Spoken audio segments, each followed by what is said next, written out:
And that's another thing that people are trying to change. But the bottom line is people would like to see housing more affordable. I think the largest part of what people are trying to solve for is that housing is expensive.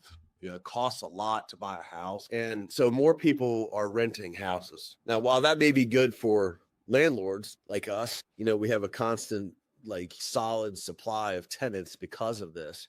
Because overall, the rule of thumb that we always use is it's still about triple the cost to own a house than it is to rent. Everything that it costs you to own the house versus just paying the rent, it's still like triple the cost to own the house than it is to rent. Now, you don't get to amass your wealth. You don't get to increase your net worth, if you will, if you're just renting. And that's another thing that people are trying to change. But the bottom line is people would like to see housing more affordable. The other thing is the down payment is what's really hard for a lot of people to get, to qualify for the credit and then to somehow save up or be gifted or, have the down payment, $102,000 cash money to close the deal. That's a lot of money. That's really kind of one of the main things that needs to happen, in my opinion, is that the down payment's got to be lower somehow to entice more people not to entice, but to allow more people to be able to borrow the money. So you got to address that.